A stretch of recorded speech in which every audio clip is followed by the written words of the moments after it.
ಕರುನಾಡಲ್ಲಿ ಮಳೆರಾಯ ನಿರಂತರವಾಗಿ ಅಬ್ಬರಿಸಿ ಬೊಬ್ಬೆರಿತಾ ಇದ್ದಾನೆ. ಒಂದು ಕಡೆ ಮಳೆಗೆ ರಸ್ತೆಗಳೆಲ್ಲ ಕೆರೆಗಳಂತಾದ್ರೆ ಮತ್ತೊಂದು ಕಡೆ ಮನೆಗಳು ಕುಸಿತಾ ಇದ್ದಾವೆ. ಹಾಸನ, ಚಿಕ್ಕಮಗಳೂರು, ಯಾದಗಿರಿಯಲ್ಲಿ ಮಳೆ ಸಾಕಷ್ಟು ಅವಾಂತರಗಳನ್ನ ಸೃಷ್ಟಿ ಮಾಡಿದೆ.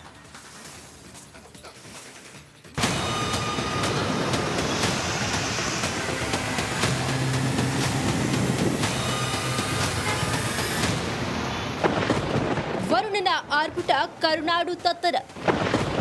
ಜಿಲ್ಲೆ ಜಿಲ್ಲೆಯಲ್ಲೂ ನೂರಾರು ಅವಾಂತರ.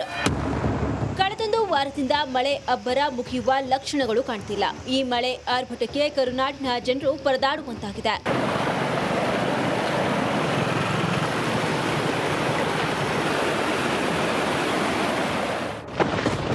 ಗೌರಿ ಹೊಳೆ ಪ್ರವಾಹಕ್ಕೆ ಮುಳುಗಿದ ಮನೆ. ದಕ್ಷಿಣ ಕನ್ನಡ ಜಿಲ್ಲೆಯಾದ್ಯಂತ ಸುರಿಯುತ್ತಿರುವ ಮಳೆಗೆ ಪುತ್ತೂರಿನ ಸರ್ವೆಯಲ್ಲಿ ಗೌರಿ ಹೊಳೆ ಉಕ್ಕಿ ಹರಿಯುತ್ತಿದೆ. 10ಕ್ಕೂ ಹೆಚ್ಚು ಮನೆಗಳು ಸಂಪೂರ್ಣವಾಗಿ ಮುಳುಗಡೆಯಾಗಿದೆ. ಪುತ್ತೂರು ಸುಬ್ರಹ್ಮಣ್ಯ ರಸ್ತೆ ಸಂಪರ್ಕ ಕಡಿತಗೊಂಡಿದೆ.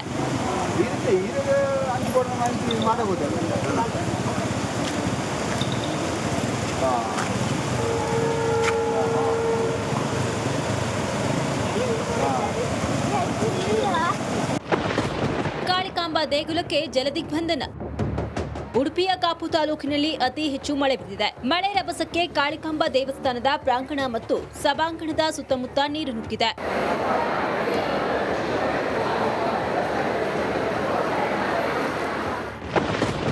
ಮಳೆ ತಗ್ಗಿದ್ರೂ ಆತಂಕದ ಕಾರ್ಮೋಡ.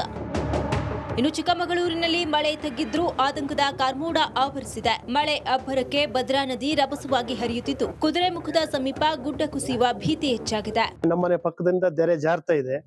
ಈಗ ಒಂದ್ 2-3 ಸ್ವಲ್ಪನೇ ಜಾರಿ ತುಂಬಾ ಜಾರಿದೆ. ಆ ಭದ್ರಾ ನದಿನೂ ಬಾರಿ ತುಂಬಾ ಹರಿತಾ ಉಂಟು. ಇನ್ನೇನು ಮನೆ ಹತ್ತತ್ರ ತನಕ ಬಂದಿದೆ ತೆರೆ ಜಾರಿ. ಇನ್ನೊಂದು ಸ್ಟೆಪ್ ಜಾರಿದ್ರೆ ಮನೆನೇ ಬೀಳೋ ಒಂದು ಇದರಲ್ಲಿದೆ. ರಣ ಮಳೆ ಮಹಾ ಅವಾಂತರ. ಇತ ಯಾದಗಿರಿಯಲ್ಲಿ ರಣಮಳೆಯ ಆರ್ಭಟ ಜೋರಾಗಿದೆ. ರಕ್ಕಸ ಮಳೆಯ ಅವಾಂತರಕ್ಕೆ ರಸ್ತೆ ಸಂಪೂರ್ಣವಾಗಿ ಜಲಾವೃತವಾಗಿದೆ. ಸುರಪುರ ತಾಲೂಕಿನ ಏದಲಾಬಾವಿಯಲ್ಲಿ ನಿರಂತರ ಮಳೆಯಾಗಿದ್ದು ವರುಣನ ಆರ್ಭಟಕ್ಕೆ ಏದಲಾಬಾವಿ ಹಳ್ಳ ಸಂಪೂರ್ಣ ಭರ್ತಿಯಾಗಿ ಸಾರ್ವಜನಿಕರು ಪರದಾಡುವಂತಾಗಿದೆ.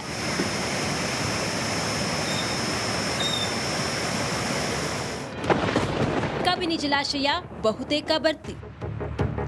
ಇನ್ನು ಕೇರಳದಲ್ಲಿ ಭಾರೀ ಮಳೆಯಾಗ್ತಾ ಇದ್ದು ಮೈಸೂರಿನ ಕಬಿನಿ ಜಲಾಶಯ ಬಹುತೇಕ ತುಂಬುವ ಹಂತಕ್ಕೆ ಬಂದಿದೆ. ಕೇರಳದ ವಯನಾಡಿನಲ್ಲಿ ಉತ್ತಮ ಮಳೆ ಆಗ್ತಾ ಹಿನ್ನೆಲೆಯಲ್ಲಿ ಈಗಾಗಲೇ ಮೇ ಅಂತ್ಯದಲ್ಲೇ ಕಬಿನಿ ಜಲಾಶಯ ಭರ್ತಿಯ ಹಂತಕ್ಕೆ ಬಂದು ನಿಂತಿದೆ. ನನಗೆ ಸದ್ಯ ಕಬಿನಿ ಜಲಾಶಯದ ಮೇಲ್ಭಾಗದಲ್ಲಿದ್ದೇನೆ.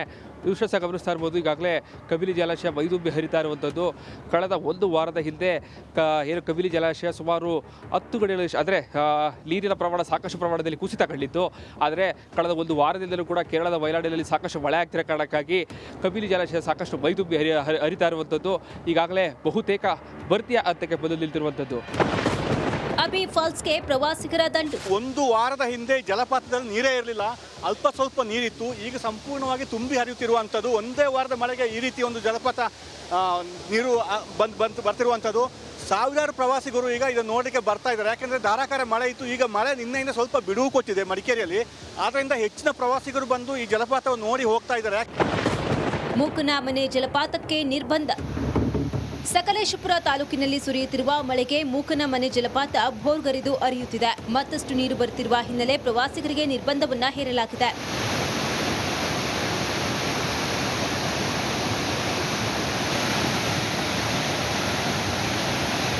ಹೀಗೆ ಜಿಲ್ಲೆ ಜಿಲ್ಲೆಯಲ್ಲೂ ಮಳೆ ಅಬ್ಬರಕ್ಕೆ ನೂರಾರು ಅವಾಂತರಗಳು ಸೃಷ್ಟಿಯಾಗಿದ್ದು ಜನ ಈ ಪರದಾಟಕ್ಕೆ ಮುಕ್ತಿ ಯಾವಾಗ ಅಂತ ಕಣ್ಣೀರು ಇಡುತ್ತಿದ್ದಾರೆ.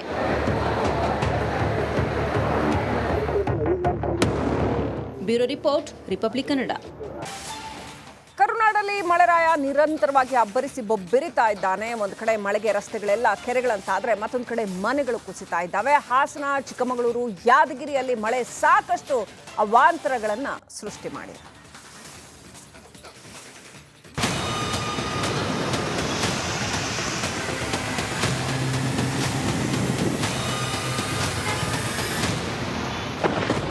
ವರುಣನ ಆರ್ಭಟ ಕರುನಾಡು ತತ್ತರ. ಜಿಲ್ಲೆ ಜಿಲ್ಲೆಯಲ್ಲೂ ನೂರಾರು ಅವಾಂತರ. ಕಳೆದೊಂದು ವಾರದಿಂದ ಮಳೆ ಅಬ್ಬರ ಮುಗಿಯುವ ಲಕ್ಷಣಗಳು ಕಾಣ್ತಿಲ್ಲ. ಈ ಮಳೆ ಆರ್ಭಟಕ್ಕೆ ಕರುನಾಡಿನ ಜನರು ಪರದಾಡುವಂತಾಗಿದೆ.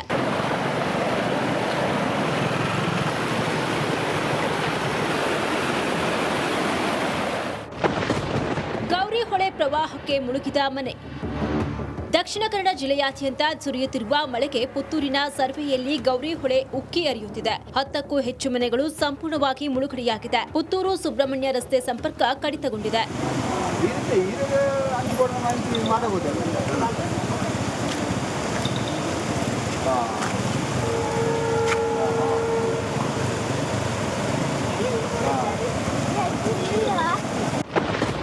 ಕಾಳಿಕಾಂಬಾ ದೇಗುಲಕ್ಕೆ ಜಲದಿಗ್ಬಂಧನ.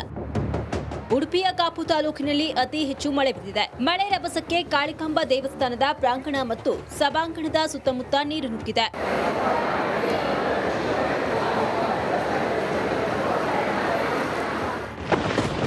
ಮಳೆ ತಗ್ಗಿದ್ರೂ ಆತಂಕದ ಕಾರ್ಮೋಡ. ಇನ್ನು ಚಿಕ್ಕಮಗಳೂರಿನಲ್ಲಿ ಮಳೆ ತಗ್ಗಿದ್ರೂ ಆತಂಕದ ಕಾರ್ಮೋಡ ಆವರಿಸಿದೆ. ಮಳೆ ಅಬ್ಬರಕ್ಕೆ ಭದ್ರಾ ನದಿ ರಭಸವಾಗಿ ಹರಿಯುತ್ತಿದ್ದು ಕುದುರೆಮುಖದ ಸಮೀಪ ಗುಡ್ಡ ಕುಸಿಯುವ ಭೀತಿ ಹೆಚ್ಚಾಗಿದೆ. ನಮ್ಮನೆ ಪಕ್ಕದಿಂದ ತೆರೆ ಜಾರ್ತಾ ಇದೆ.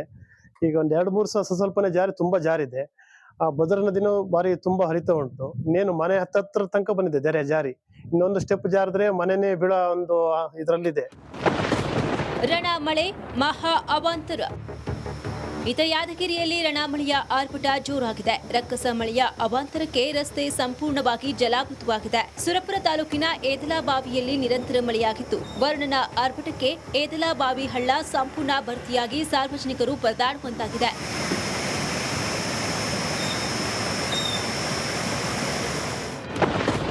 ಕಬಿನಿ ಜಲಾಶಯ ಬಹುತೇಕ ಭರ್ತಿ.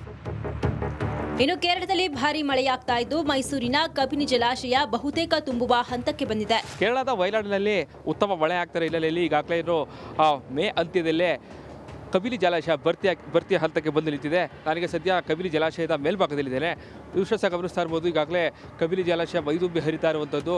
ಕಳೆದ ಒಂದು ವಾರದ ಹಿಂದೆ ಏನು ಕಬಿನಿ ಜಲಾಶಯ ಸುಮಾರು 10 ಗಡಿಗಳು ಅಂದರೆ ನೀರಿನ ಪ್ರಮಾಣ ಸಾಕಷ್ಟು ಪ್ರಮಾಣದಲ್ಲಿ ಕುಸಿತ ಕಂಡಿತ್ತು. ಆದರೆ ಕಳೆದ ಒಂದು ವಾರದಿಂದಲೂ ಕೂಡ ಕೇರಳದ ವಯನಾಡಿನಲ್ಲಿ ಸಾಕಷ್ಟು ಮಳೆ ಆಗ್ತಿರೋ ಕಾರಣಕ್ಕಾಗಿ ಕಬಿನಿ ಜಲಾಶಯ ಸಾಕಷ್ಟು ಮೈದುಂಬಿ ಹರಿತಾ ಇರುವಂಥದ್ದು.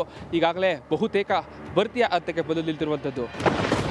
ಅಬಿ ಫಾಲ್ಸ್ಗೆ ಪ್ರವಾಸಿಗರ ದಂಡು. ಒಂದು ವಾರದ ಹಿಂದೆ ಜಲಪಾತದಲ್ಲಿ ನೀರೇ ಇರಲಿಲ್ಲ, ಅಲ್ಪ ಸ್ವಲ್ಪ ನೀರಿತ್ತು. ಈಗ ಸಂಪೂರ್ಣವಾಗಿ ತುಂಬಿ ಹರಿಯುತ್ತಿರುವಂಥದ್ದು. ಒಂದೇ ವಾರದ ಮಳೆಗೆ ಈ ರೀತಿ ಒಂದು ಜಲಪಾತ ನೀರು ಬರ್ತಿರುವಂಥದ್ದು.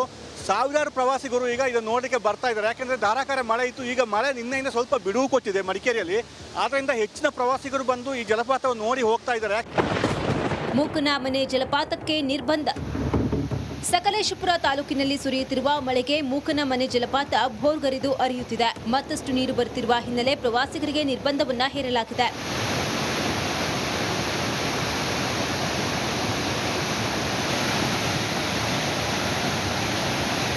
ಹೀಗೆ ಜಿಲ್ಲೆಯಲ್ಲೂ ಮಳೆ ಅಬ್ಬರಕ್ಕೆ ನೂರಾರು ಅವಾಂತರಗಳು ಸೃಷ್ಟಿಯಾಗಿದ್ದು ಜನ ಈ ಪರದಾಟಕ್ಕೆ ಮುಕ್ತಿ ಯಾವಾಗ ಅಂತ ಕಣ್ಣೀರು ಇಡುತ್ತಿದ್ದಾರೆ.